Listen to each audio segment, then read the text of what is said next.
Bom dia, irmãos e irmãs ouvintes da FM Padre Cícero, programa Dicas de Saúde chegando para você viver melhor.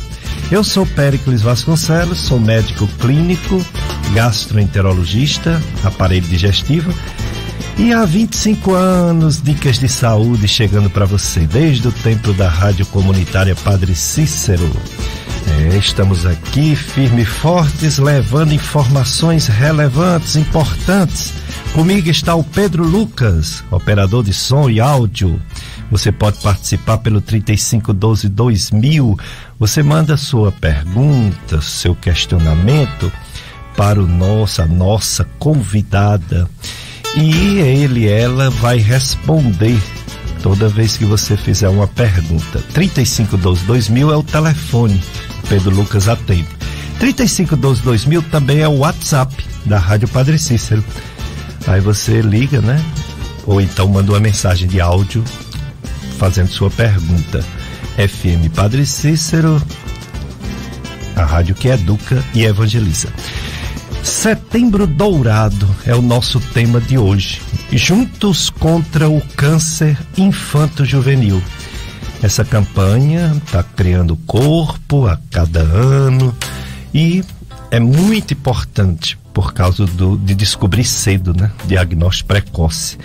Então convidamos um casal que são pediatras, cada um na sua área, a doutora Ana Cecília Moura da Silva. Ela é neonatologista, quer dizer, ela é pediatra de recém-nascidos, né? De assim que nasce a criança. E o esposo dela, doutor Wagner Martins Cardoso Braga, é pediatra oncologista, quer dizer, é oncopediatra. Legal, né? Um casal que se dedica a vida toda a atender crianças. O doutor Wagner Martins não pôde estar presente, mas está aqui já conosco a doutora Ana Cecília. Bom dia, doutora Ana Cecília. Muito obrigado, viu, por ter aceito nosso convite. Bom dia, doutor Pérez. Bom dia, ouvintes, né? Fiquei muito honrada com o convite de poder participar, né? Ainda mais falando sobre esse tema que é tão relevante para todo mundo, é a questão do conhecimento, né? Que ajuda muito na questão do diagnóstico e de salvar vidas, né? Principalmente das nossas crianças. Com certeza. Doutora Ana Cecília, ela é da turma, antigamente era assim, UFC, aí tinha a extensão para Barbalha, né? Hoje é o UFCA. Ela é da turma 2011, foi nossa aluna lá de Barbalha, e depois ela saiu, né, para fazer suas formações, especializações. Ela foi residente de pediatria no Hospital Infantil Albert Sabin, foi também residente em neonatologia na Santa Casa de Misericórdia no Pará, e está aqui agora conosco. Voltou, né, para o Cariri. Ela vai já dizer onde é que faz, qual a UTI que ela trabalha, qual o hospital que ela trabalha e qual a clínica, né, que ela trabalha. Mas o importante é que ela se dedicou a uma área que é fundamental, a neonatologia. Apesar do assunto ser o câncer infanto-juvenil, ela também vai falar sobre essa especialidade médica tão importante. Sempre, mas nos dias de hoje tem recurso, antigamente não tinha, né? A gente lembrar, muitos anos atrás nem UTI existia, e hoje tem, e como ajuda a um problema que pode acontecer no momento do nascimento ou logo após o nascimento da criança. Doutora Ana Cecília, como é ser uma neonatologista? Qual é o caminho, qual é o percurso, essas residências que você fez? E como o que faz no dia a dia uma médica pediatra neonatologista? Bem, a neonatologia, ela é uma área de atuação da pediatria, né? Então, primeiro a gente faz a residência, a especialização em pediatria, que atualmente são 3 anos, né, de residência, e depois a gente faz a residência de neonatologia. Então, a neonatologia, ela é a parte da pediatria que cuida das crianças recém-nascidas, né? Até 28 dias de vida, que é o que a gente considera recém-nascido. Então, assim, a gente atua principalmente na questão do nascimento e no cuidado com os bebês no seu primeiro mês de vida, né? Muito bem, então, deixa eu entender. Nasce o bebê. Se nasce em casa, não dá tempo, né? Ir para o hospital, nasce em casa. Se nasce no hospital, que são a maioria é um parto normal, não tem nenhuma complicação, nenhum problema. Outras mulheres optam pela cesariana, ou então o médico obstetra diz que tem que ser uma cesariana. E aí alguns que tem que nasce algum bebê, seja normal, seja cesariana, precisa de cuidados, né? É sempre UTI? Não, né? Tem esses cuidados na enfermaria mesmo, né? A maioria. Assim, nem todos os bebês, eles precisam de um suporte de UTI, né?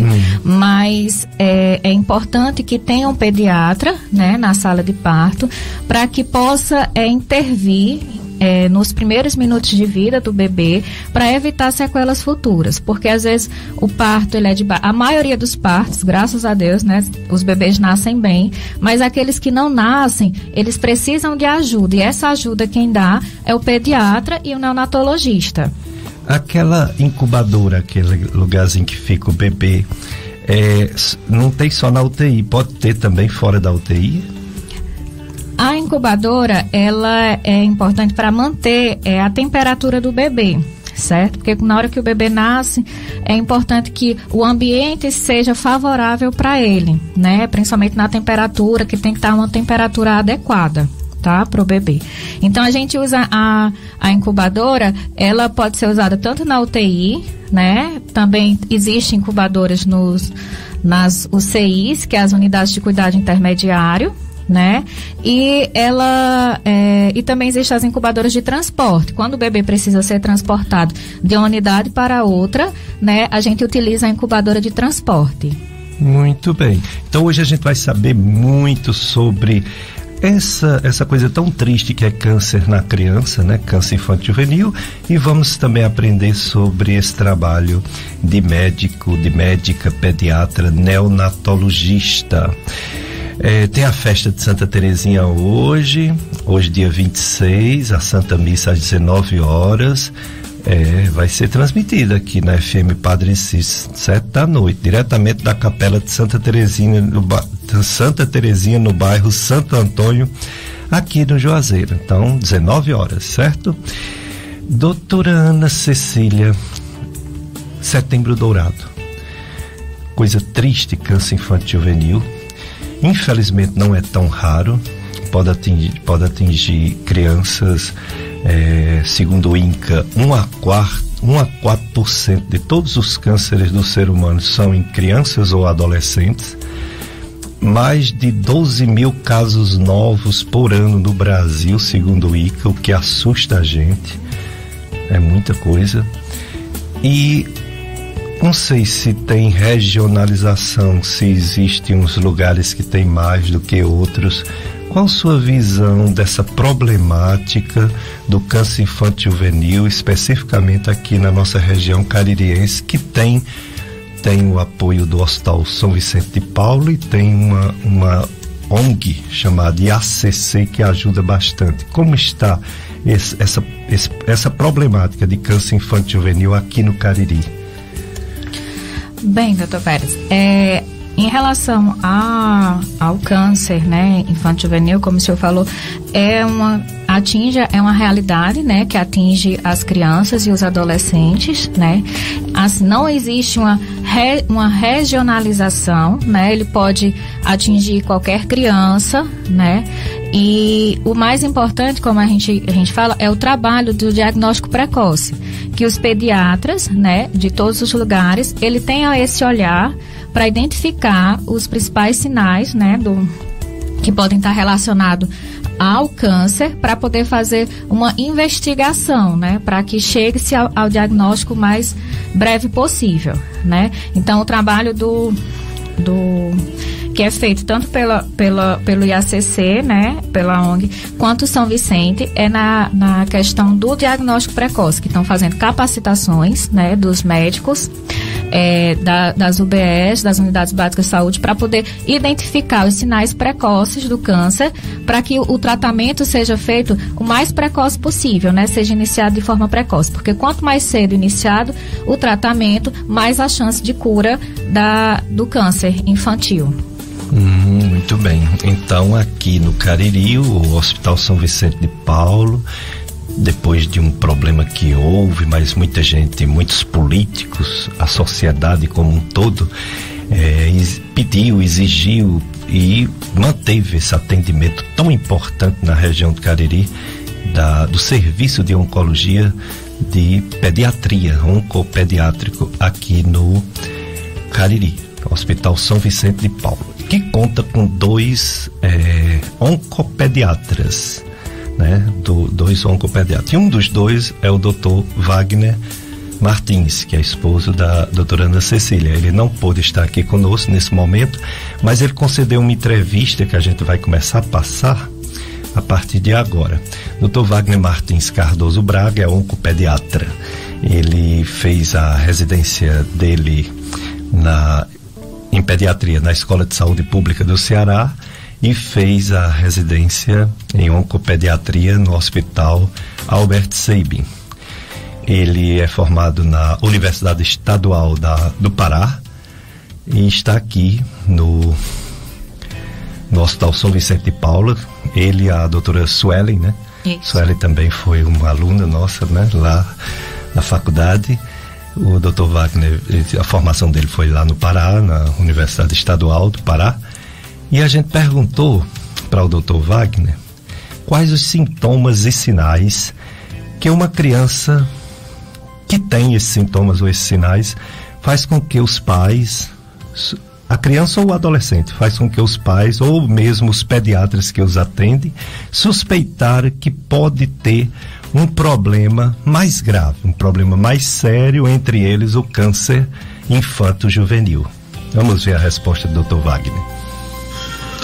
Bom, doutor, então essa é uma pergunta fundamental para a gente conseguir orientar tanto a população quanto os profissionais da saúde e os profissionais que estão envolvidos nessa causa, né?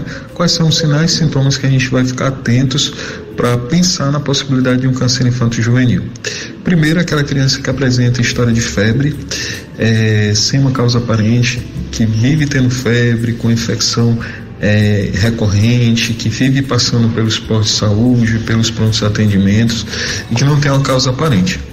Fora isso, aquela criança que fica muito pálidazinha, que tem história de anemia, que não sabe por que está anêmica, a gente também tem que ficar atento. Aquela criança dinâmica, toda largadinha, que era bem elétrica e de repente começou a ficar muito morocochô, como se diz no popular. Crianças também que começam a apresentar a presença de gânglios. O que são esses gânglios? Esses caroços na região do pescoço, em outras partes do corpo, tem que ficar atento também. Crianças que apresentam manchas arroxeadas pelo corpo, manchas avermelhadas como se tivesse levado uma topada, tivesse batido, a gente tem que ficar atento, que são equimoses, que são sinais sugestivos de que a medula, né, aquela medulinha que a gente tem aqui no osso da gente, no tutano, que popularmente falando, que não está produzindo as células do sangue de forma correta. Tem que ficar atento também com dor óssea, aquela criança que estava bem, de repente começa a apresentar uma dor, se queixa todo dia, tem dificuldade com relação ao caminhar. Então, assim, aquela dor que limita o movimento, a gente tem que ficar sempre atento também, tá? Outro sinal importante, aquelas crianças que estavam bem, de repente começa a apresentar uma dor de cabeça muito forte, associada com vômitos, aquela criança que começa a ter um déficit motor. O que é um déficit motor? De repente estava bem, começa a ter dificuldade de caminhar pela metade do corpo, aquela criança que começa a ter quedas constantes, aquela criança que começa a apresentar um atraso com relação ao desenvolvimento do crescimento, aquela criança que nunca teve nenhuma história com relação à crise convulsiva e de repente começa a convulsionar do nada. E também a gente ficar atento quando estiver dando banho numa criança, de repente começa a apresentar um aumento do volume abdominal, né? Uma distensão na barriguinha, e aí você palpando começa a ver uma coisa meio endurecida na barriga. Então isso fala a favor de massas abdominais, que são cânceres do abdômen, né?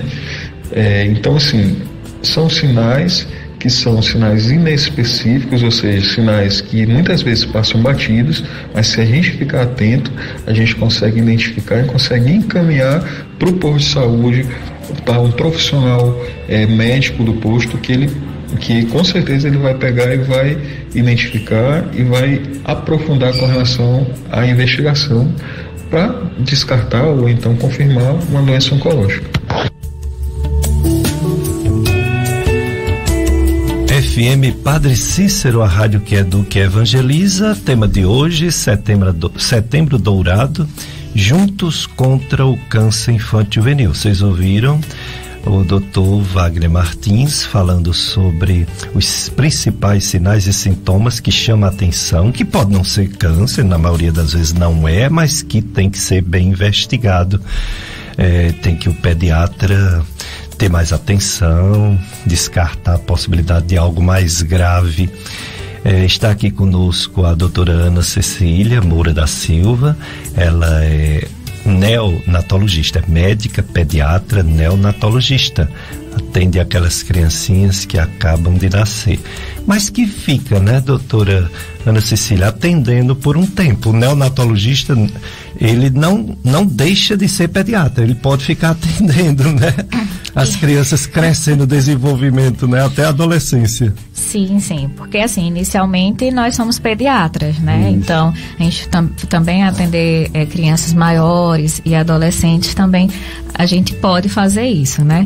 E a neonatologia, ela tem mais como eu disse, o olhar voltado para o início, mas também a gente acompanha por um bom tempo o desenvolvimento das crianças, principalmente das crianças prematuras, que precisaram de algum suporte em UTI e tiveram algumas intercorrências do nascimento, tudo. Também essas crianças a gente acompanha, né? A gente faz o segmento, né, por um tempo, né, das crianças, porque é importante, né, a gente ter esse olhar, né, o pediatra acompanhar a criança no seu desenvolvimento e crescimento, para poder intervir também quando houver alguma coisa que fuja do normal, né, nessas crianças, principalmente as crianças prematuras, né.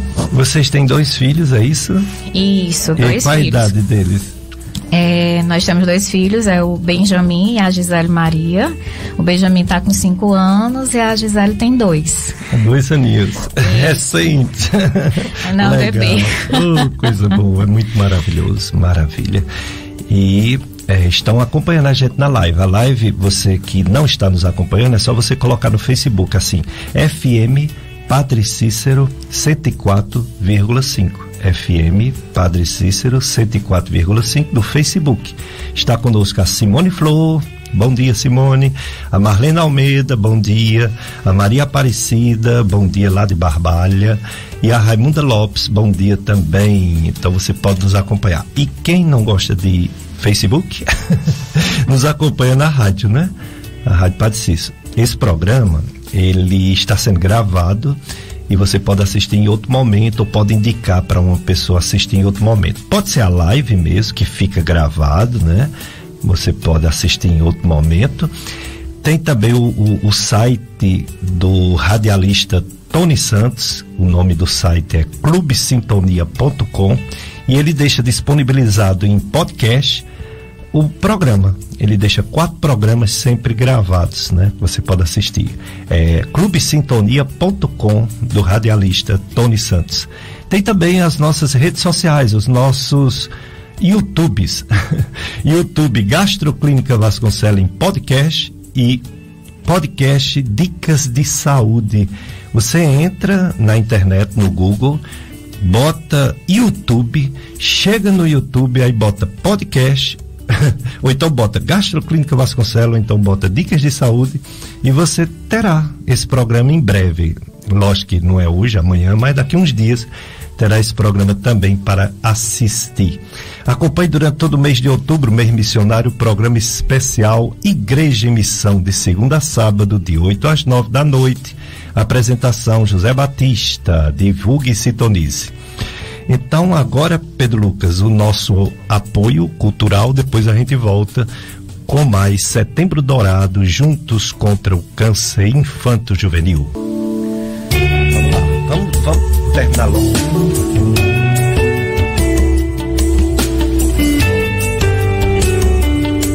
Dicas de Saúde, FM Padre Cícero, a rádio que educa e evangeliza. Hoje o tema principal, Setembro Dourado, juntos contra o câncer infanto-juvenil. A importância de descobrir cedo, porque o índice de cura, se descobrir cedo, é muito alto, 70%, 80%. E por isso que deve ser sempre muito eficaz o pediatra para descobrir os problemas das crianças bem cedo, para dar tempo o tratamento curar. O Dr. Wagner Martins, ele é oncopediatra, onco de câncer e pediatria. Então, um pediatra que trata, que acompanha, segue e trata crianças com câncer no Hospital São Vicente de Paulo, Barbalha. Dr. Wagner Martins, a gente perguntou para ele também sobre esse atendimento, que a gente sabe que é no Hospital São Vicente de Paulo. Se tem outro local aqui no Cariri que faz algum tipo de diagnóstico ou mesmo tratamento de câncer infanto-juvenil, que a gente já sabe que tem clínicas que faz tratamento de câncer em adultos, fora o Hospital São Vicente de Paulo, embora pelo SUS realmente é o Hospital São Vicente de Paulo. Então a gente perguntou se tem outros serviços para o apoio, o diagnóstico, o apoio e o tratamento do câncer infanto-juvenil. Bom, doutor Péricles, então assim, o atendimento do câncer infantil aqui na região do Cariri é realizado lá no São Vicente, onde tem 2 oncologistas pediátricos, e lá a gente atende uma demanda, né, de alguns pacientes da região que tem um diagnóstico confirmado das doenças oncológicas, né? E também tem as cargas de apoio que acabam ajudando também com relação ao diagnóstico precoce, com projetos, inclusive a ACC ele tem um projeto de diagnóstico precoce, onde tem um ambulatório que recebe também algumas crianças. Existe um fluxo também na região do Cariri com relação ao encaminhamento desses pacientes pela Secretaria de Saúde para o serviço do São Vicente. E os pacientes que não puderem ser tratados no São Vicente são encaminhados para Fortaleza, lá no Peter Pan. Muito bem, no Hospital Peter Pan em Fortaleza, os casos que aqui, ou por falta de vaga, ou por alguma coisa bem específica, não é tratado no São Vicente de Paulo, encaminha para Fortaleza. Doutor Wagner Martins, é verdade mesmo, como eu anunciei aqui, você que tem que dizer se isso procede, que quando descoberto cedo o índice de cura de câncer é em torno de 80%? É isso mesmo?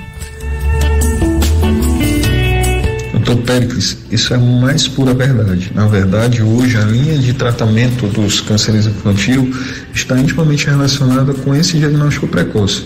A gente sabe que o paciente que chega em estágios iniciais da doença, ele tem um prognóstico e uma possibilidade de cura bem maior. Só para, como o senhor mesmo está relatando, os índices de cura de paciente que chega no estágio inicial é de 70% a 80% dos casos. Então, olha a importância da gente diagnosticar precocemente uma criança para que ela tenha possibilidade de cura e tenha uma sobrevida, ou seja, consiga viver por muito tempo através de um simples ato que é você chegar, diagnosticar, alertar a população, os profissionais de saúde, eles identificarem os sinais e sintomas e encaminharem para o centro de referência. Então, como é importante, né, os pais observarem que a criança saudável, ela é feliz. No internato que eu fiz, há um contato bem profundo que eu fiz com pediatria, foi no internato. Foi no Rio de Janeiro.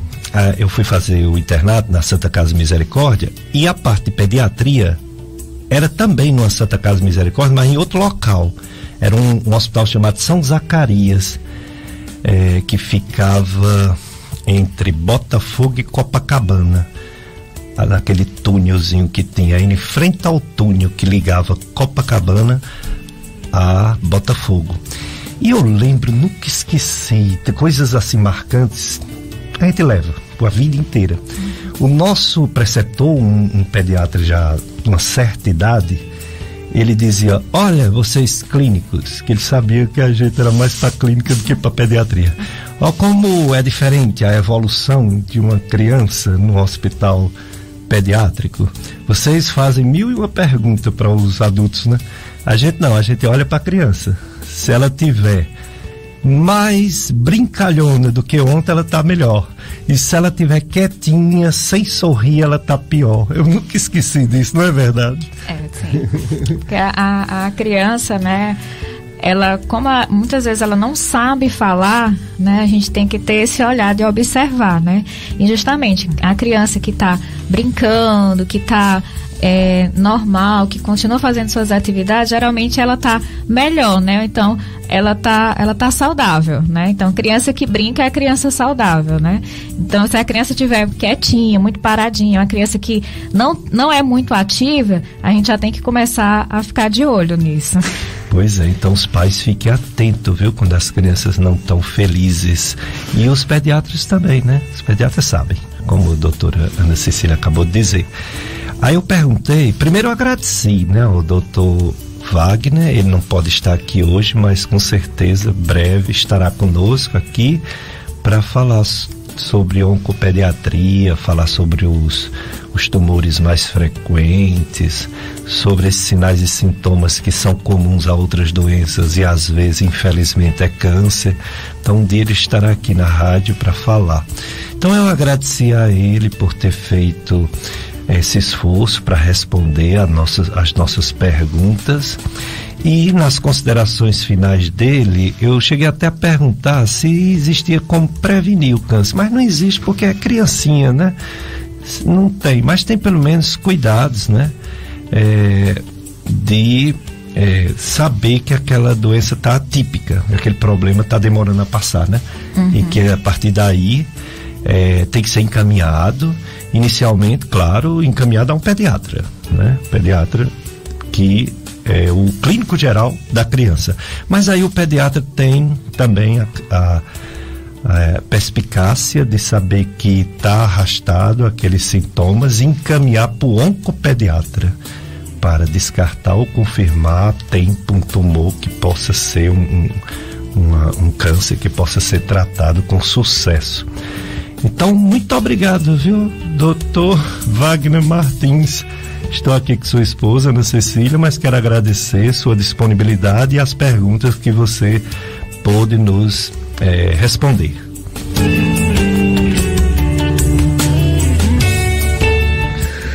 Bom, doutor Péricles e todos que estão ouvindo a rádio, né? Primeiramente, eu gostaria de agradecer mais uma vez o convite. Gostaria de dar ciência que esse programa de hoje é um programa de suma importância para a região do Cariri, porque ele nos ajuda a ter um enfoque com relação ao diagnóstico precoce do câncer infanto-juvenil.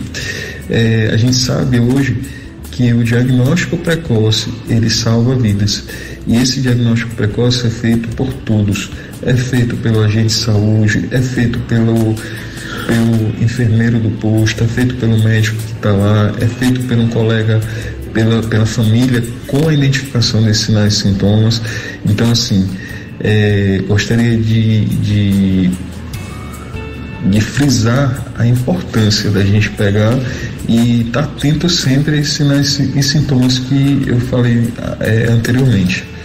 febre persistente, aquela criança que tem uma febre que não tem uma causa aparente, a criança que tem gângliozinho aumentado, a criança que está muito pálida, está muito abatida, a criança que está com manchas arroxeadas no corpo, que tem cefaleia, vômito importante, criança que tem alguma massa abdominal, aquela criança que tem infecção, que vive ficando doentinha. Todas elas têm que ficar atento e têm que passar por uma triagem rigorosa, porque pode sim a gente estar diante de um quadro de câncer. E isso é de suma importância, como foi batido no que a gente está discutindo hoje, para o melhor prognóstico desse paciente e para aumentar ainda mais o índice de cura dessas crianças. Então agradeço bastante e um abraço a todos que estão ouvindo a rádio. Obrigado, Dr. Wagner Martins. Doutora Ana Cecília, vamos lá. O cliente geral, o médico, quando se forma, ele faz tudo. Então eu falei que tive pouco profundidade em pediatria, mas eu lembro que quando eu cheguei aqui eu tinha que ser também um pouco pediatra, né? Pela falta de médicos, 1989, 90. Então, até plantão eu dava numa clínica pediátrica. Internava, fazia pequenas cirurgias. Já teve pessoas que hoje são médicos, que quando era criança eu fui pediatra sem ser pediatra, né? Meus filhos, por exemplo, nunca foram a um pediatra, não precisou, graças a Deus. Os 3 hoje já são grandes, nunca precisou, nunca tiveram doença assim grave. Então, aquelas coisinhas mais simples eu ia resolvendo. Resfriados, gripes. Aí a minha pergunta é o seguinte: a faixa etária de câncer é mais avançada. A gente pensa em câncer nos idosos, ou a partir, vamos dizer, dos 40, 50 anos. E os sintomas são muito parecidos. Como é que o pediatra vai pensar em câncer de uma criança que está com febre, ou que está com gânglios, ínguas, né?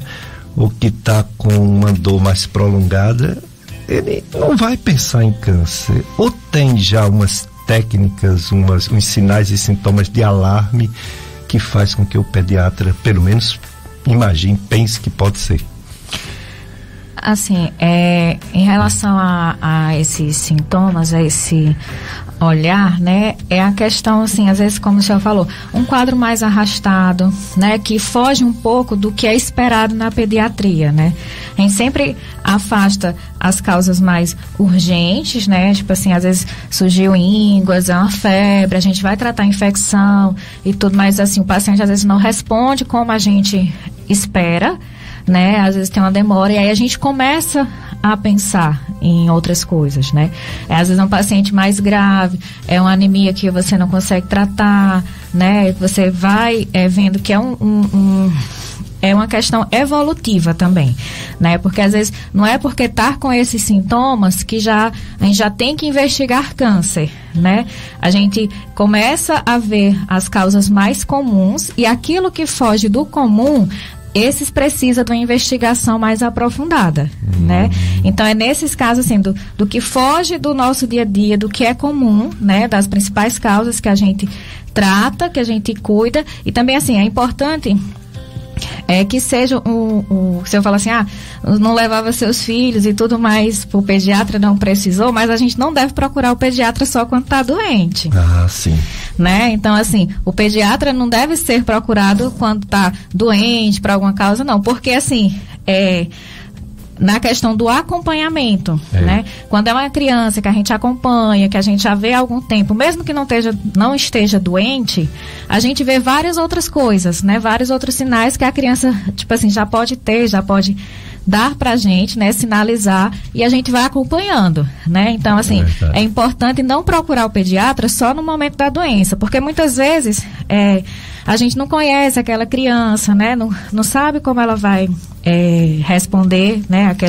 A questão do tratamento e tudo. Então, assim, quando a gente já conhece, já vem acompanhando, a gente vai saber o que está fora do normal, né? E aquilo que está fora do normal, a gente já vai ter um olhar diferenciado para poder investigar.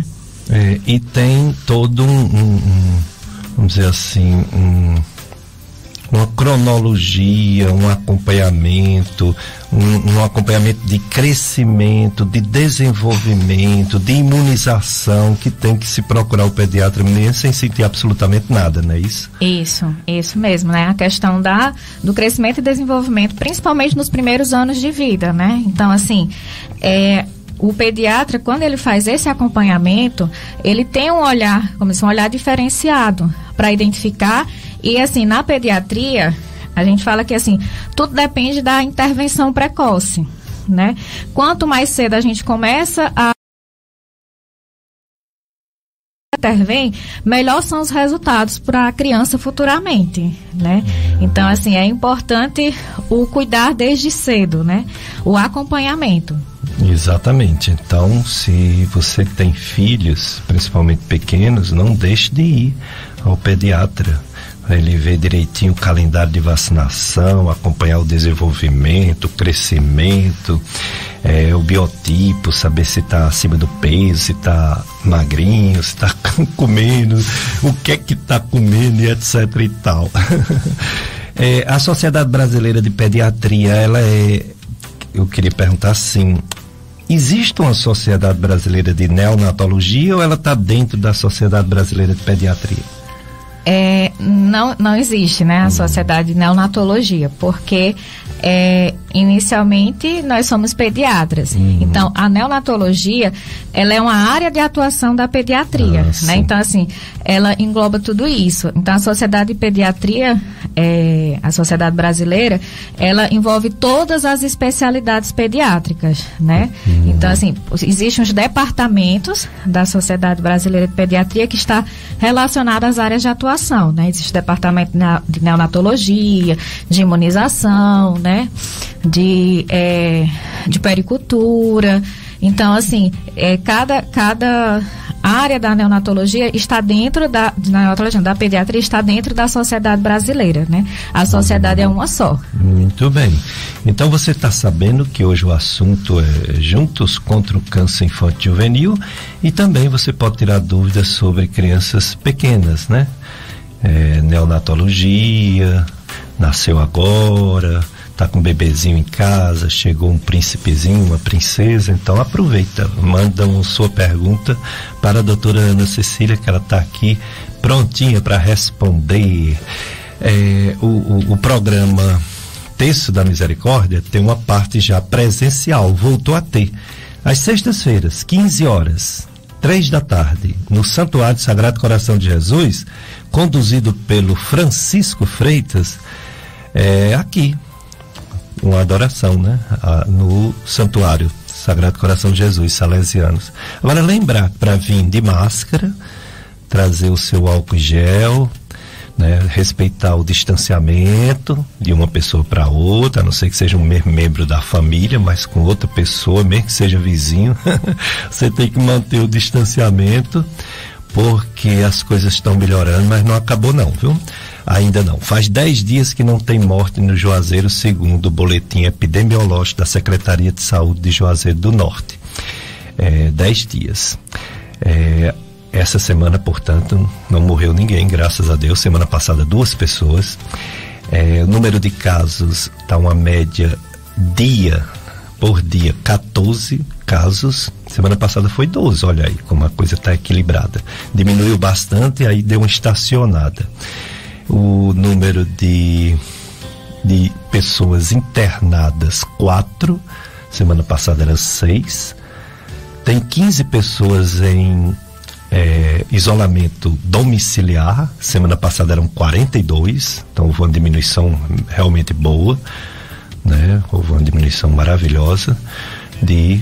Semana passada a gente podia dizer que tinha quase 50 pessoas com Covid-19 no Juazeiro. Hoje a gente pode dizer que tem 19. Então, diminuição de mais de 40%. Isso é muito bom, mais de 50%. No Ceará todo, a mortalidade nas 2 últimas semanas diminuiu 56%. Se não tiver a terceira onda, se Deus quiser não tiver, a gente está caminhando realmente para uma melhora geral. Não só no Juazeiro, no Cariri, no Ceará e no Brasil. Algumas regiões do mundo, infelizmente, estão vivendo a terceira onda. por causa da variante Delta.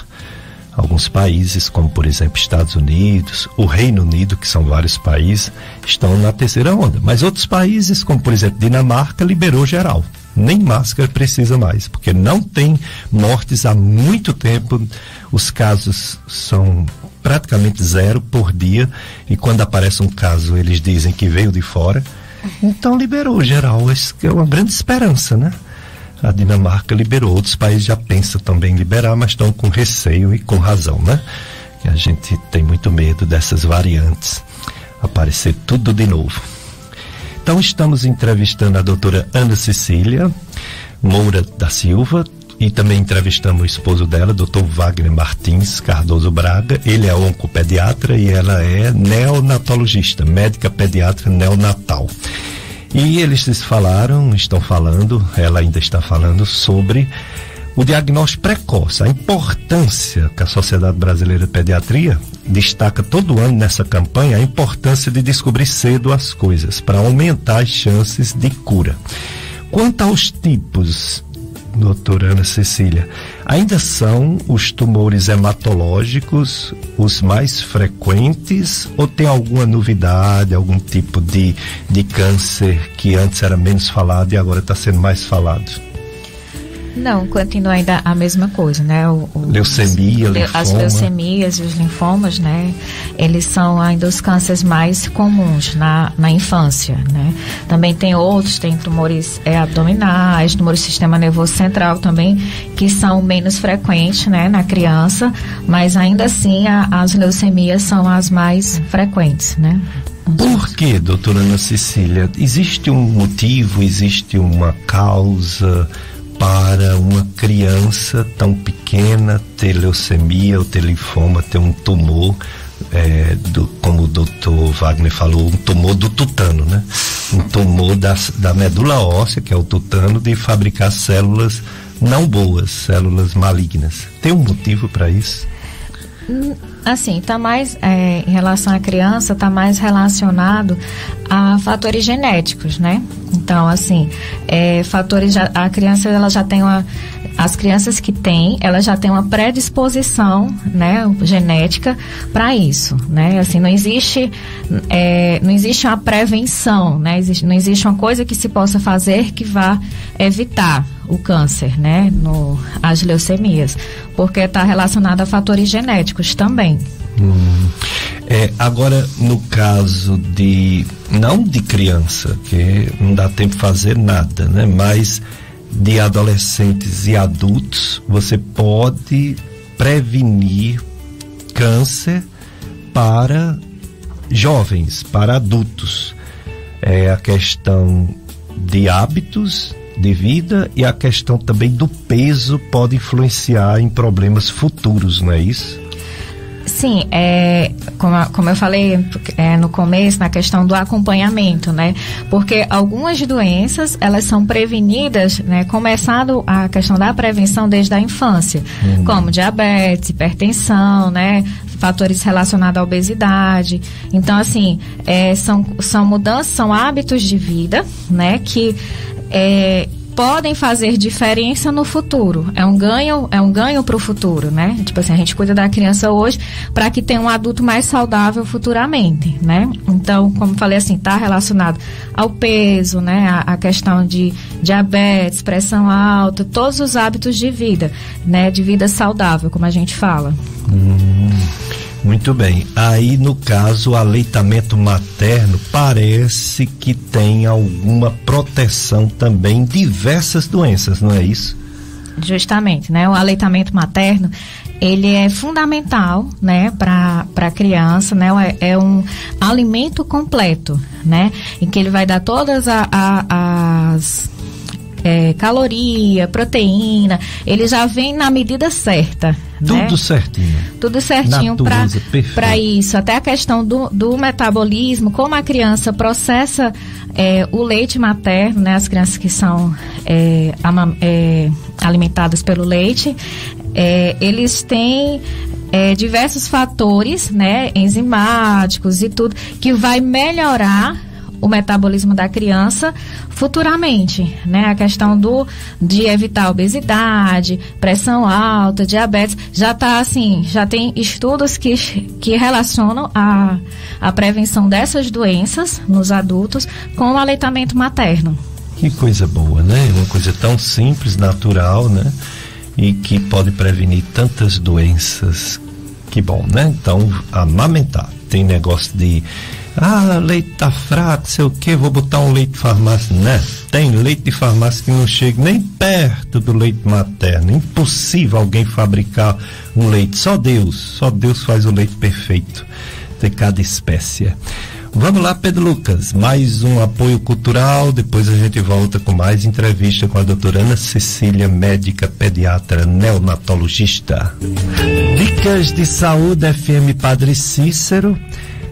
Você nos acompanha seja pela live do Facebook FM Padre Cícero 104,5, seja pela rádio.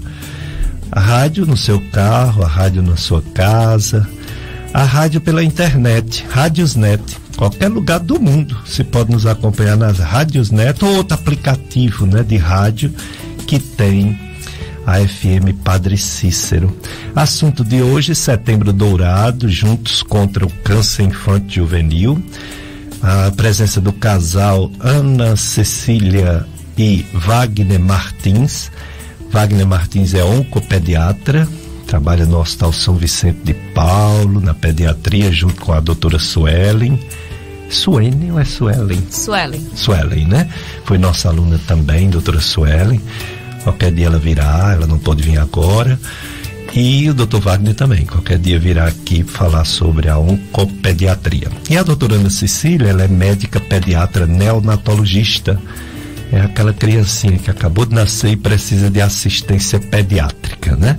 E que também vai sendo acompanhada, seguida, tudo. E ela veio falar sobre o tema do câncer infantil juvenil, mas veio falar também sobre a neonatologia. Já falou sobre o aleitamento materno, a importância dele. Os meus filhos, eles conheceram, Ana Cecília, água com 5 meses e alguns dias. E foi uma festa, a gente dando água e eles fazendo caretinha, que eles não sabiam o que era aquilo. Nem água. Mudou alguma coisa? Quando eu me formei era assim, até 6 meses exclusivamente leite materno. E depois de 1 ano, aí você pode dar outras coisas, mas de 6 meses a 1 ano, ainda deve continuar o leite materno, mas não só exclusivo. E eu segui isso a risco, né, com eles, e deu certo. Mudou alguma coisa? Em relação ao aleitamento materno, hoje ele é preconizado o aleitamento exclusivo até os 6 meses de idade, né? Sim. Não precisa dar nenhum outro tipo de alimento, nem água, nem suco, nada. Como eu falei anteriormente, o leite materno é um alimento completo. Tem água. Ele oferece também a água, né? Todos os nutrientes pura, necessários. Né? Sem nenhuma contaminação. Isso, então assim, é completo até os 6 meses de idade, né? Um alimento que serve para isso. A partir dos 6 meses, a gente fala na alimentação complementar, né? Em que são introduzidos outros alimentos, né? A água, né? Os alimentos de uma forma gradual, né? Procurar também alimentos saudáveis, né? Para a criança, na questão da forma do preparo também, né? E a gente hoje orienta manter o aleitamento materno, né? Até os 2 anos de idade, né? Então ele pode ser, não existe também assim, a hora certa para tirar, né? Então assim, a gente orienta que seja mantido pelo menos até os 2 anos de idade, junto com outros alimentos. Muito bem, então não mudou muita coisa não, só ampliou mais ainda, valorizou mais ainda o aleitamento materno. E para aquelas mães que por algum motivo, que é raríssimo, não tem o leite, talvez por causa de uma cirurgia, alguns medicamentos, etc., existem em alguns hospitais banco de leite, não é isso? Fala um pouquinho sobre o banco de leite. Assim, o banco de leite, ele oferece o leite materno pasteurizado, né? não existe a alimentação cruzada, que a gente fala, a gente tem que evitar isso. Tipo assim, que antigamente muita criança mamava em outra pessoa, em outra mulher, pelo risco de mama de leite, né? Isso, pelo risco de transmissão de doenças, isso não existe mais, né? Não deve existir, certo?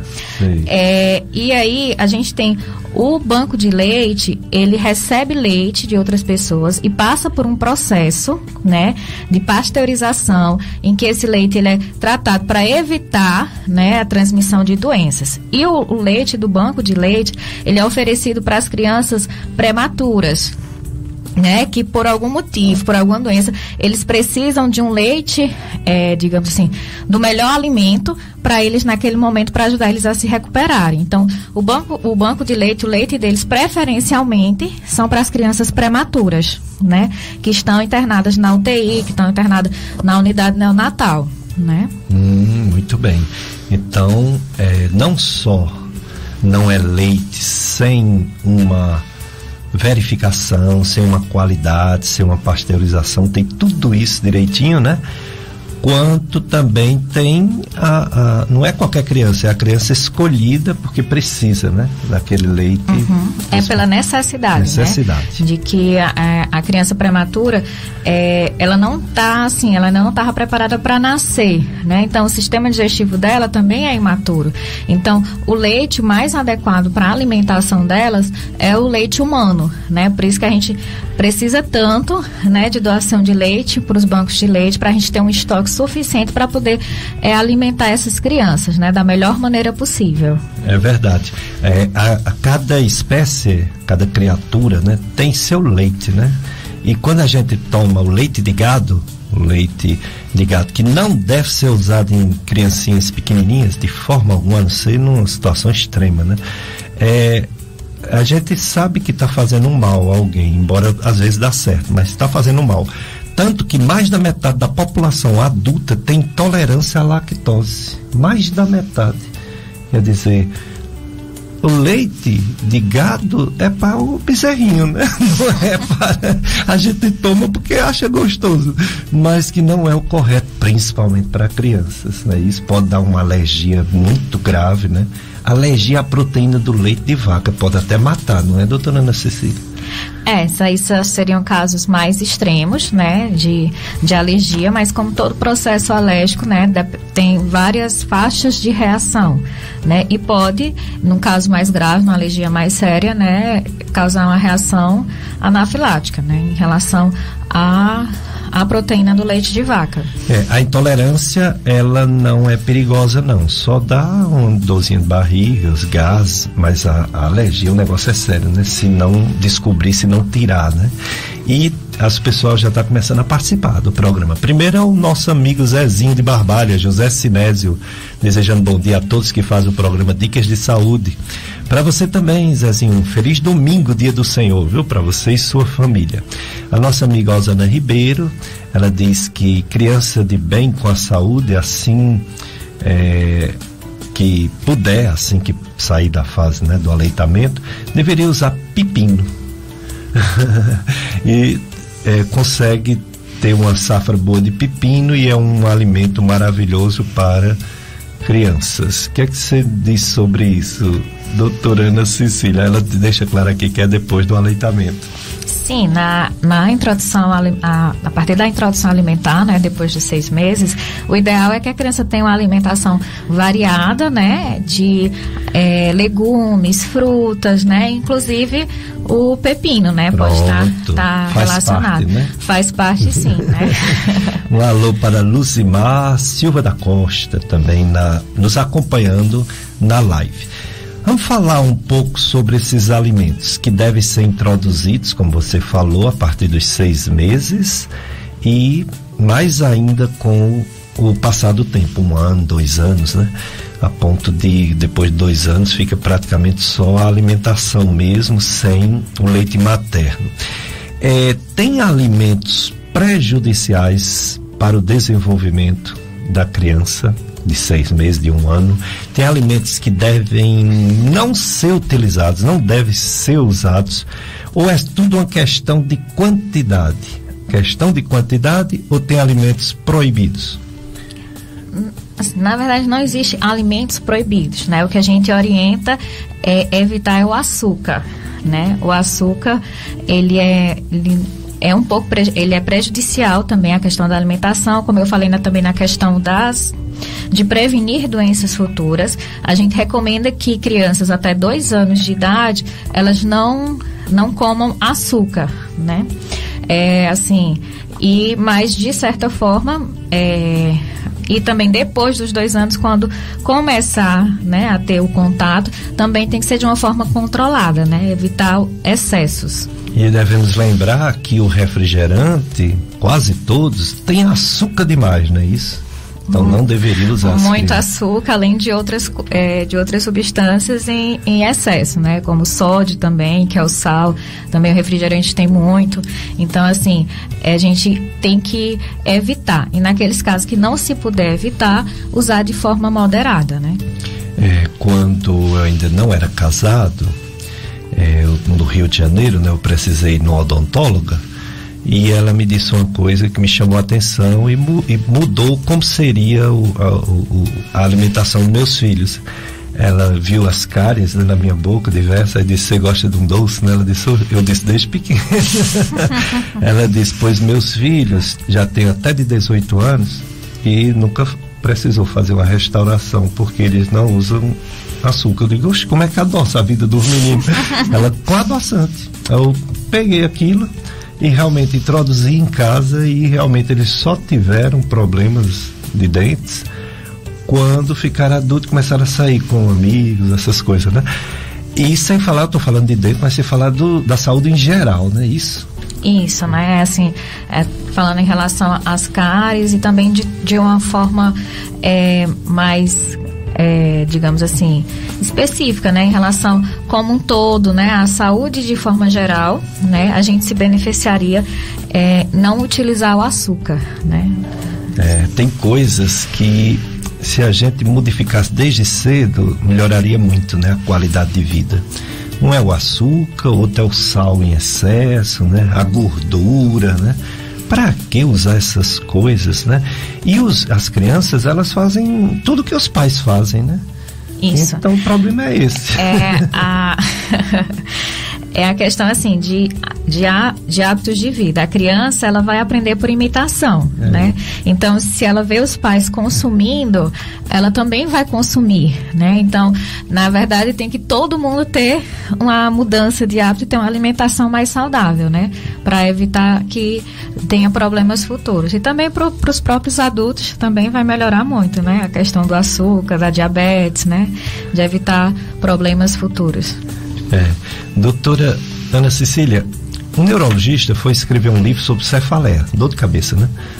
E ele colocou que era a 3ª causa de alguém procurar médico no mundo. Colocou em 2º lugar má digestão, que é a minha área, dispepsia, má digestão, e colocou em 1º lugar, na sua área, afecções das vias aéreas superiores. Garganta, ouvido, nariz, vírus, bactéria, alergia. Aí minha pergunta que é frequente, todo mundo sabe: como diferenciar alergia de infecções, que são muitas também? Falando em relação às infecções respiratórias, né? É mais a questão de febre, né? Assim, a coriza, ela pode estar também só relacionada à alergia, né? Às rinites, né? Mas aí, se é uma coriza persistente, que mudou de cor, né? Que a criança começa a ter uma queda do estado geral, ficar mais quietinha, começa a ter febre, aí sim merece um cuidado diferenciado, né? E de toda forma também tem que passar por um pediatra, né, por um médico, para que ele possa diferenciar do que é alergia daquilo que precisa de um tratamento mais adequado, né, mais... O pessoal fica chateado quando vai num pronto-socorro, numa emergência, e o médico diz que é virose. Mas agora com esse coronavírus, acho que ninguém duvida mais do poder das viroses, né? Isso. Como é frequente, né, os vírus. Parece que é o planeta Terra, é o planeta vírus, né?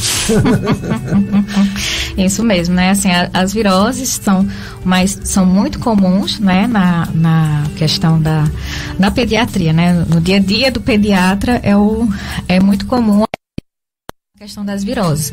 E muitas vezes os pais, eles procuram e eles querem que passe algum medicamento, alguma coisa. Quando a gente fala que é uma virose, não gosto muito desse diagnóstico, né? Porque acha que é isso. Mas o vírus, ele é bem inespecífico, né? As viroses. Então, ela podem trazer sintomas gerais, né? Que é o que acontece. E o tratamento, assim, não existe também um tratamento específico para a virose, né?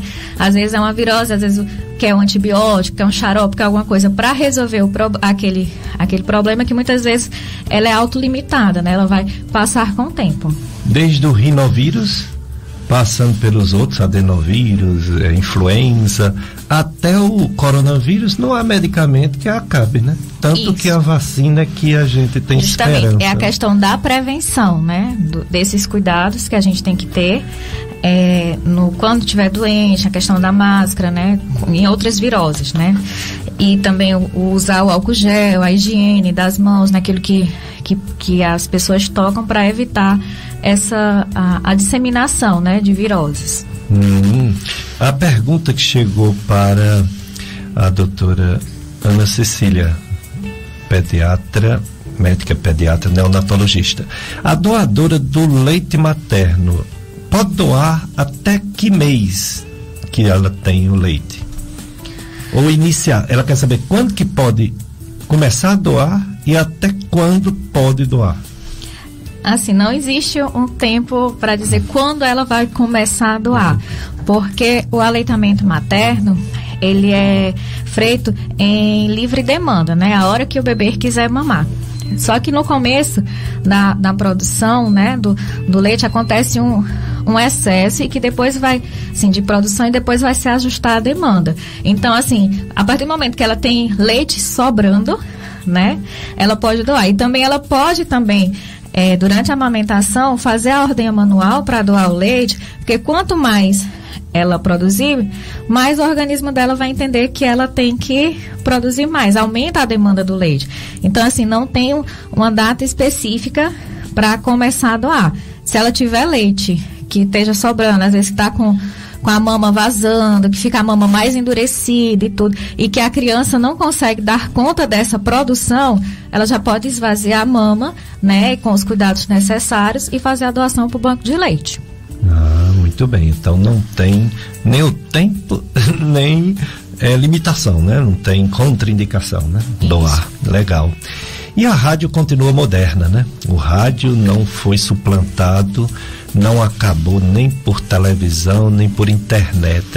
O rádio sabe se adaptar, está sempre atual, transmite sentimento, desperta sensações, informa e alegra, é a companhia de todas as horas. E a Rádio FM Padre Cícero, ela tem diferencial, porque além de ser informativa, ela é educativa e ela é religiosa.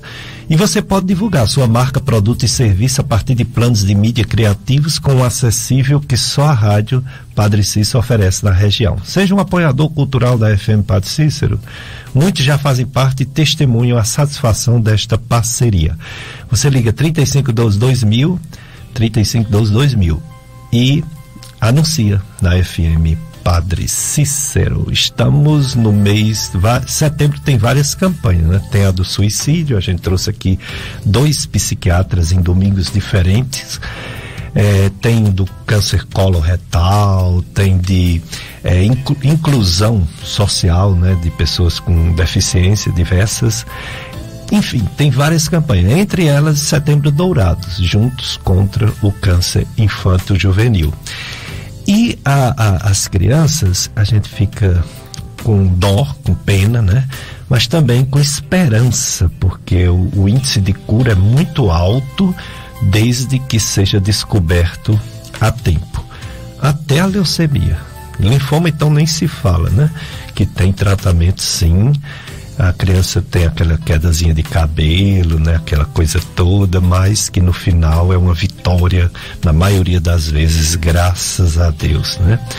Aí eu pergunto à doutora Ana Cecília, tanto você quanto o doutor Wagner Martins, que é o oncopediatra, além dos hospitais, aliás, até o hospital que você trabalha eu gostaria de saber, viu? E além dos hospitais, ele é o São Vicente aqui, né? Aqui no Cariri, onde você atende, hospital, e se tem uma clínica, um consultório para alguém lhe procurar. Atualmente eu trabalho no Hospital São Vicente Paulo, em Barbalha, também no Hospital São Francisco, no Crato, e no Hospital Geral Padre Cícero, aqui no Juazeiro, certo? E eu atendo na Cliame, né? Na Clínica de Especialidades Médicas, né? Na Cliame. Qual é o endereço? É na Rua São Francisco. São Francisco Juazeiro, né? Isso, é aqui no Juazeiro. Ah, Rua São Francisco, muito bem, ali no centro do Juazeiro. Isso. Pois é, e o Dr. Wagner Martins só no hospital ou tem também atendimento? Atualmente ele atende apenas no hospital, né? No São Vicente, e também ele faz um ambulatório de diagnóstico precoce pelo IACC. Esse ambulatório do IACC é ali em Barbalha, na rua Divino Salvador, bem pertinho da Faculdade de Medicina, né? Isso. Quer dizer que ali tem o atendimento lá mesmo com o Dr. Wagner? Isso. Um ambulatório, né? Ele faz tanto ambulatório de diagnóstico precoce, tanto no IACC, como no Hospital e Maternidade São Vicente. Ah, nos dois locais, Nos dois locais tem esse diagnóstico e pelo precoce. SUS, né? Isso, pelo SUS. Maravilha, pelo SUS, muito bem. Legal, é bom saber disso. A gente está tendo uma ampliação na Faculdade de Medicina, está havendo uma construção lá, e segundo o nosso diretor, Dr. Cláudio Gleidson, haverá praticamente todas as especialidades médicas. Então a gente espera em breve ter, em associação com o IACC, também esse atendimento, né? Da oncopediatria, se Deus quiser, em associação com a IACC, da Fátima, minha amiga Fátima, conheço há muitos anos a Fátima do IACC. Antes delas ter esse compromisso social, já conheci há muitos anos a Fátima.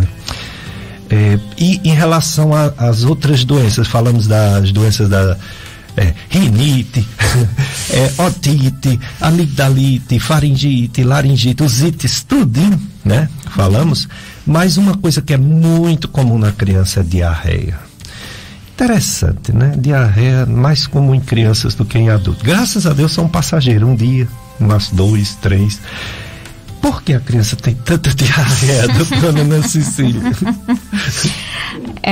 Porque a criança, ela está mais predisposta, né, às infecções virais, que geralmente são autolimitadas, né, diarreia viral, pode durar até uma semana, né, nessa questão. E também, assim, pela questão dos hábitos de higiene, que às vezes as crianças ela ainda não têm a capacidade de entender, né, desses hábitos. Por isso que a gente tem que ensinar frequentemente a questão de lavar as mãos, né, depois do banheiro e tudo. Então elas estão mais suscetíveis também a esses quadros infecciosos ainda por conta disso, né, por conta da capacidade ainda de não ter ciência, né, dos cuidados de higiene. Então é mãozinha no chão, brinquedo no chão, brinquedo na boca, né? Isso, justamente. A criança brinca, pega em terra, assim, elas não têm muita questão de, tipo assim, depois ter que lembrar de lavar a mão antes de comer. Então, na hora da brincadeira, tudo acontece, né? Exposição total. Mais um bloco de apoio cultural, Pedro Lucas. Depois a gente volta com mais informações da doutora Ana Cecília, médica pediatra neonatologista. O amigo ama em todos os momentos, é um irmão na adversidade. Provérbio 17:17. Faça parte do clube de amigos da FM Padre Cícero. Com a sua doação, a nossa missão chega mais longe, chega a mais corações. Fazendo seu cadastro como amigo ou amiga da rádio, você nos ajuda a levar a programação que educa, evangeliza, informa e alegra. Faça esta experiência e veja que juntos podemos transmitir o amor de Deus a quem mais precisa. Venha evangelizar junto com a gente. Saiba como ser um amigo, amiga da rádio, ligando ou enviando uma mensagem de texto ou voz em horário comercial para o WhatsApp do Clube de Amigos, 3512-5824. É o número do WhatsApp do Clube de Amigos, 3512-5824. Clube de Amigos, juntos somos mais amigos. Hoje o assunto, campanha nacional, mundial, Setembro Dourado, sobre conscientização sobre o câncer infanto-juvenil. Tivemos a participação do Dr. Wagner Martins, oncopediatra, e estamos com a doutora Ana Cecília, médica pediatra neonatologista. Doutora Ana Cecília, a criança, ela tem, devido a sua fragilidade, né, pequenininha, fragilidade natural, e devido à curiosidade própria da criança, quando ela vai crescendo um pouquinho, ela se arrisca, ela não sabe o perigo das coisas, né? Então, existem, infelizmente, muitos acidentes com crianças, acidentes domésticos. Onde a criança mais se acidenta é dentro de casa. Diversos acidentes. E quando os acidentes são mais graves, elas são levadas na urgência de hospitais. São acidentes que poderiam ser evitados. Fala um pouquinho sobre o que pode um pai, uma mãe, um irmão, um cuidador ajudar para as crianças não se acidentarem dentro de casa? Bem, doutor Pérez, em relação aos acidentes domésticos, né, uma causa muito frequente, né, porque é natural da criança, né, a questão da curiosidade, né, de descobrir o mundo.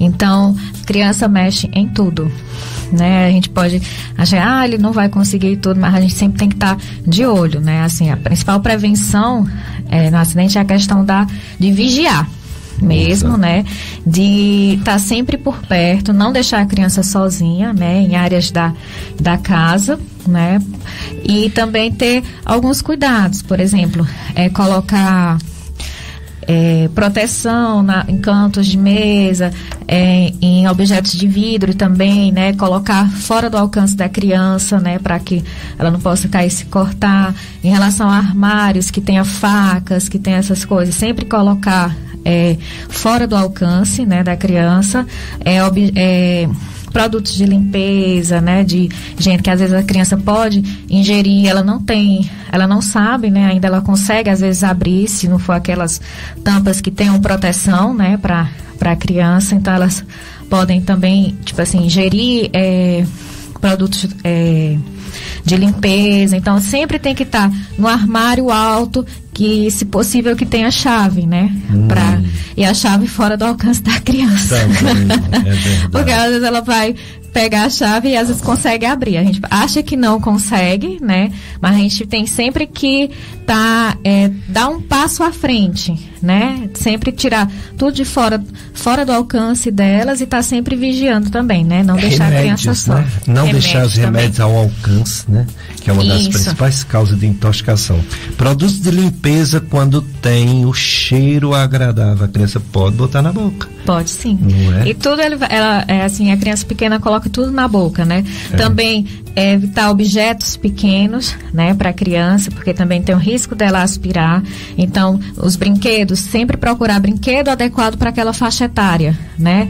Porque eles vai vir com que tenha selo do Inmetro também, né? Porque se eles são considerados seguros para aquela idade, né? Assim, a questão que às vezes tem brinquedos que vêm com partes pequenas, que a criança pode engolir, ou então que pode soltar, né? Quebrar e a criança acabar aspirando. Então, tudo a gente tem que estar atento a isso. É verdade. Então, muitos cuidados, papai, mamãe, irmãos, porque acontece muito rápido e às vezes fatal, infelizmente. E hoje é o dia do sorteio da festa de Nossa Senhora das Dores desse ano 2021. O prêmio principal é uma moto Honda CG 160 Star 0 km. É o super prêmio. Tem diversos prêmios, né? E é hoje o dia 26. Fiquem atentos, redes sociais da paróquia Nossa Senhora das Dores, que é a matriz daqui de Juazeiro. Oi? Mudou. essa daqui é de Jamacaru, desculpa, eu que estou misturando, tá vendo? Nossa Senhora das Dores. Então essa daqui é Jamacaru, padroeira de Jamacaru, Nossa Senhora das Dores. A daqui não estão querendo dar presente não é pro povo. Aqui é só oração, viu? Aqui já passou, é só oração. A diarista continua disponível para quem precisar dela, é a Maria das Dores, diarista faxineira, facilita no seu dia a dia, limpeza residencial, comercial, pós-obra, pós-festas, cuidadora de crianças, olha aí, a gente acabou de falar sobre cuidar de criança, e cuidadora de idosos, é a Maria das Dores. Você faz o seguinte, você liga pro WhatsApp dela, 98804-8938. 9, prefixo é 88, né? 98804-8938, Maria das Dores, diarista. Estamos entrevistando a doutora Ana Cecília Moura, e também entrevistamos o esposo dela, doutor Wagner Martins, oncopediatra, sobre o Setembro Dourado, câncer infantil juvenil. Vou perguntar agora à doutora Ana Cecília sobre Covid-19 e crianças e adolescentes. Esse vírus, coronavírus, graças a Deus, ele não atinge tanto criança quanto adultos. A mortalidade em crianças é mínima, parece que a criança tem que ter alguma instabilidade para ir às complicações, aos casos mais graves. Porém, existem alguns estudos, agora é uma doença nova, estão falando algumas coisas relacionadas à criança. Qual sua visão, doutora Ana Cecília, da Covid-19 às crianças e os adolescentes? Bem, doutor Pérez, como o senhor mencionou, o Covid-19 em criança, assim, infelizmente a morbidade, né, ela não é tão elevada e a mortalidade também, né. Às vezes a pessoa assim, a criança está imune, a criança não está imune ao vírus, ela pode sim ter Covid, mas assim, na maioria dos casos são casos leves, né? Em alguns casos pode ter complicações, principalmente nas crianças que já têm alguma comorbidade, né? Alguma criança que já tem algum problema de saúde, né? E também, assim, existe uma forma grave, né, que é a doença, a inflamação multissistêmica, que é uma resposta que tem pós-Covid, que a criança pode desenvolver, né? Então, assim, a gente também tem que estar atento e não achar que criança está livre da doença, né? Ela pode ter sim, em alguns casos pode ter casos graves. Quanto à vacinação de crianças, já está sendo feita em vários lugares do mundo, inclusive aqui no Brasil, aqui no Juazeiro, a partir de 12 anos de idade. Muito bom, né? Porque independente da gravidade que já pode acontecer eventualmente, é um vetor de transmissão, né? A criança pega, ela não sente quase nada ou nada e ela pode passar para um adulto que pode desenvolver a forma grave. Muito importante essa vacinação, mas ela está sendo só da Pfizer, porque ainda não tem os estudos, né, para liberar as outras vacinas.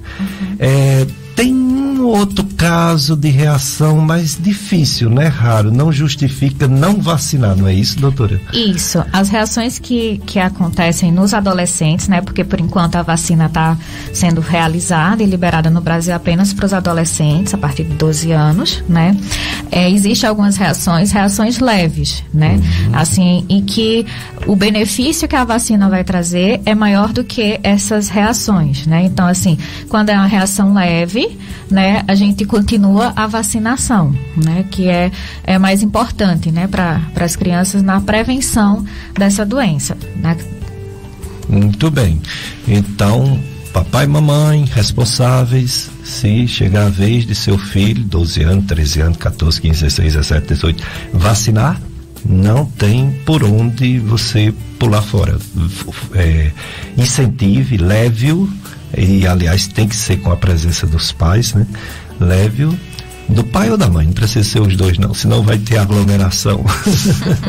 Mas não deixe de vacinar, pois a vacina é a nossa esperança. Já está acontecendo uma grande melhora no Brasil e é por causa principalmente da vacina. A média de casos mortos no Brasil está em 522. Houve uma pequena subida e assustou, mas foi porque na semana passada teve a história da Semana da Pátria, né? E houve alguns lugares que não fizeram a contabilização dos casos e das mortes. Aí de repente deu uma subida em número de casos e de morte que assustou. É a terceira onda, mas não é não. Já está tendo diminuição de novo, diminuiu em 7%.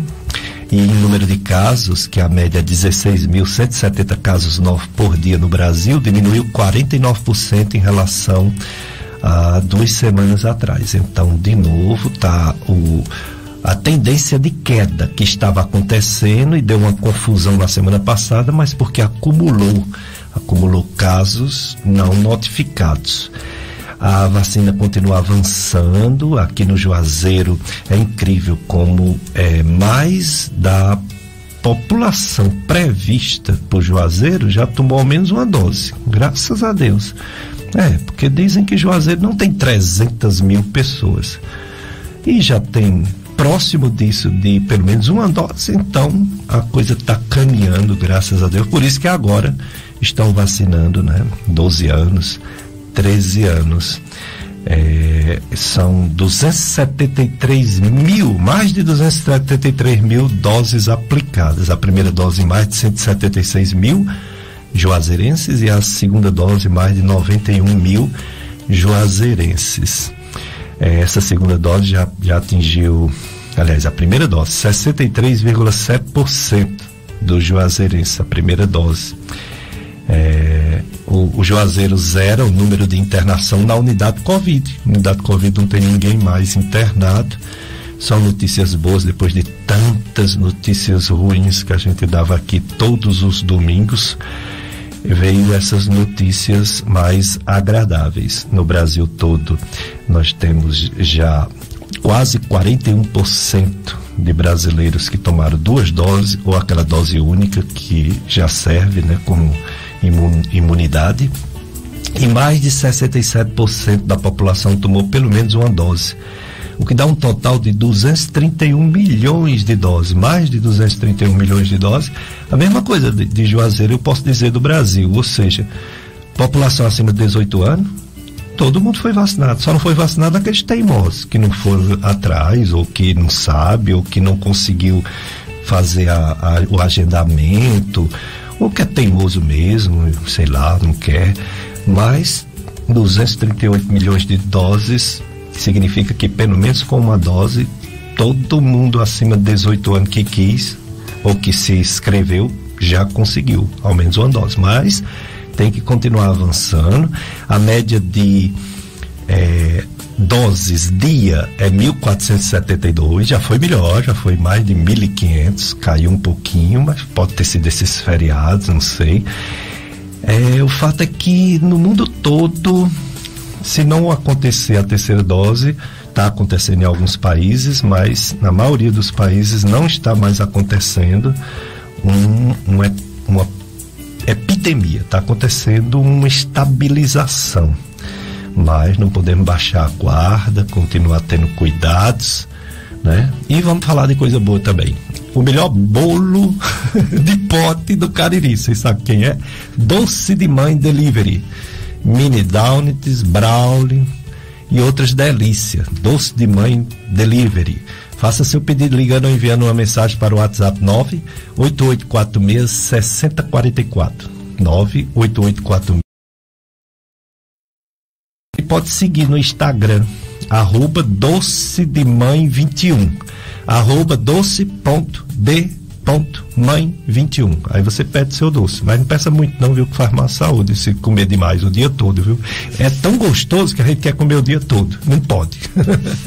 Não pode mesmo. Açúcar, doce e gordura demais faz mal, então vamos ter cuidado. Doutora Ana Cecília, me diga outra coisa sobre crianças, né? Medicamentos para criança. Eu sou médico de adulto, já atendi criança, a gente tem um trabalho danado que a gente tem que fazer uns cálculos e médico de adulto tem uma preguiça de fazer aqueles cálculos, principalmente hidratação, e eu internava criança nesse tempo dessa clínica. Clinique de Dr. Hinaldo, que infelizmente faleceu também nessa pandemia. E essa clínica, que hoje é Clemia Reis, ali na Rua Padre Cícero, era uma clínica de criança que internava. E eu fazia parte do quadro da clínica. E a gente fazia aqueles cálculos, né, que tem nos livros de hidratação venosa e também os cálculos para medicamentos. Uma coisa que me chamou a atenção, que eu passei a ler muito, estudar muito para fazer as prescrições, era que os livros de pediatria, os mais tradicionais, hoje a gente nem fala de livro, né? Fala de artigos, né? Mas nesse tempo era livros. Eles praticamente não usavam anti-inflamatórios, só em situações especiais, como traumas, algumas coisas assim. E os adultos, os médicos passam tanto, né, anti-inflamatório. Ainda está essa tendência de não usar muito anti-inflamatório, ou já tem anti-inflamatórios seguros que pode ser prescrito na pediatria? Não, em relação aos anti-inflamatórios, a gente tem que ter o mesmo cuidado, né? A gente tem que evitar excessos, né? E também usar por um tempo limitado, né? Porque pode estar relacionada a vir trazer problemas renais, né? Então, assim, a gente ainda tem esse mesmo cuidado em relação aos usos dos anti-inflamatórios na criança. E em relação aos antibióticos, eu prescrevia muito, né? Porque foi realmente uma aquisição, uma modernização da medicina, o advento da antibioterapia, salvando muitas vidas. Mas eu percebi nos últimos anos, já não estou mais atendendo criança, mas mesmo em adulto, existe uma tendência de não prescrever antibiótico para infecções bacterianas leves e também do tempo de uso do antibiótico diminuir. Você tem percebido isso também na pediatria ou é só adulto que está tendo essa tendência de não prescrever antibiótico numa infecção que vai ser resolvida naturalmente, como por exemplo a amigdalite, e nas infecções do trato urinário, do sistema digestivo, a gente prescreve por um período curto, não 7, 14 dias como antigamente. Isso na pediatria está acontecendo também ou não? Não, assim, em relação ao uso do antibiótico, quando tem infecção bacteriana, a gente utiliza sim os antibióticos na criança, né? Só que dependendo do tipo de infecção, cada uma tem o seu tempo, né? Então, assim... Depende, né? Depende muito de qual é o foco, né? Na infecção que a gente está tratando. E também, assim, o que tem que se evitar é o uso de automedicação, né? E, às vezes muitos pais, a maioria dos casos de criança é virose e acaba usando antibiótico, né? Então, assim... Que é erradíssimo, né? Alguns pais acham que... Antibiótico não acaba com vírus. Isso, é uma virose e alguns por conta própria já faz uso de antibiótico, né? O mais comum, ultimamente, é a amoxicilina, né? Já começa qualquer coisinha, vai e faz uma amoxicilina. Então, assim, a gente tem que evitar, né, isso, sempre procurar um médico, né, para que ele vai avaliar melhor, né, se precisa do antibiótico ou não, e para que casos são indicados e por quanto tempo deve ser feito também esse antibiótico. Porque, veja só, vou fazer um exemplo. Infecção do trato urinário. Quando fazia um exame de urina que dava, já entrava com antibiótico. E hoje, alguns casos não precisa. Basta uma boa hidratação, isso é adulto, né? Não sei em criança. Basta uma boa hidratação e resolve, sem antibiótico, a não ser quando o paciente está toxemiado. Mesma coisa é a infecção intestinal. Uma diarreia, que a gente acha até que é infecciosa, aliás, é bacteriana, muitas vezes não há necessidade de antibiótico. O próprio organismo, o próprio peristaltismo, causando aquela diarreia, a pessoa já melhora e melhora rápido, a não ser quando está toxemiado, que a gente usa.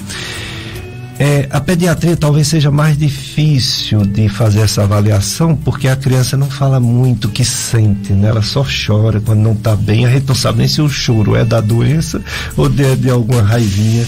É mais complicado, né? Então, não sei se há uma tendência na pediatria a valorizar mais os exames complementares do que na clínica, porque na clínica está havendo, nessa medicina baseada em evidência científica, uma menos valorização dos exames complementares comparada à clínica, como se a clínica voltasse a ser soberana, estava deixando de ser pelos exames, estão resgatando o que o paciente sente e desvalorizando um pouquinho pouquinho os exames complementares. Claro que ele tem sua utilidade, mas não é mais decisivo para o médico tomar a decisão de passar um remédio, o exame complementar. É mais decisivo o que o paciente sente. Na pediatria, como eu falei, existe essa dificuldade, né, da criança dizer o que sente ou o que não sente, né? Isso. Assim, em relação à pediatria, a gente também valoriza muito a clínica, né? A clínica é soberana e os exames são complementares. A gente vai pedir os exames de acordo com o quadro clínico da criança, para aquele que vai, assim, nos ajudar a ter um melhor direcionamento, né? Diagnóstico e terapêutico, né? Então a gente sempre utiliza, quando necessário, os exames complementares. A clínica também, na pediatria, também é soberana, né? A gente sempre valoriza, mas assim, essa tendência de não usar antimicrobiano quando a infecção é bacteriana, por ser uma doença autolimitada, na pediatria a gente não tem muito isso, não. Até porque o sistema imunológico da criança é diferente. Deve ser por isso. Por exemplo, um jovem com febre, desde que ele não tenha outros sintomas, a gente não se preocupa tanto. Agora, um idoso com febre, a coisa é mais grave. Uma criança com febre, a preocupação é maior, não é mesmo?